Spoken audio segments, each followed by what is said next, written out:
move na po yung gagawin ng impeachment court dun sa suggestion ni Senator Alan Peter Cayetano na i-consider yung pakikipag-communicate sa DOI? Actually, that will have to be taken up according to the presiding officer during the plenary session. And I think yun yung mga pag-uusapan ng ating mga senador in either executive session or a caucus.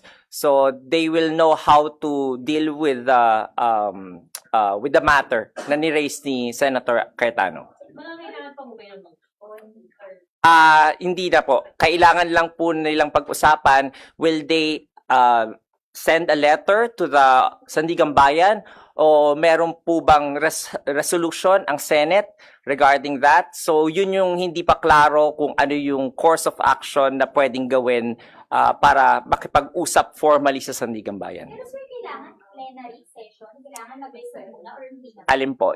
Yung kailangan na-resume po muna yun? Yung po yung hindi pa sigurado kasi syempre, lagi nyo pong iisipin, ang bawat akto po ng branches of government ay magiging opisyal lamang kapag ito po ay during the official sessions. So kung ang Kongreso po during plenary session, if they are acting as a legislative body at kapag korte naman po during the session ng impeachment court. So yun po yung mga pag-uusapan nila how they can navigate the matter regarding dun sa bringing up ni Senator Cayetano. For clarification, when you say plenary session as legislative or As legislative.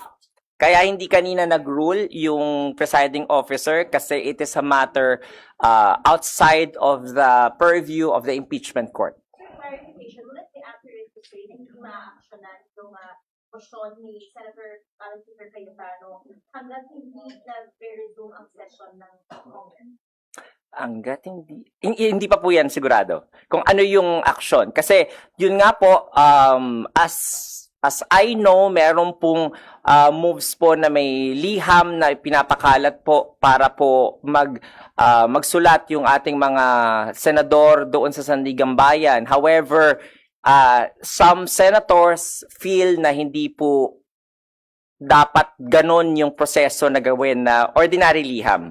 So that's why they have to settle it amongst themselves kasi we cannot presume or assume kung ano po yung gusto nila. As siguro majority po kung ano yung gusto ng majority, kung pipirma sila doon o hindi o ihintayin na plenary session, sila po muna ang magbabanggaan ng opinion tungkol dyan. So ngayon po hindi tayo makapagbigay ng opinion kung ano yung dapat o hindi dapat kasi either way pwede nilang gawin.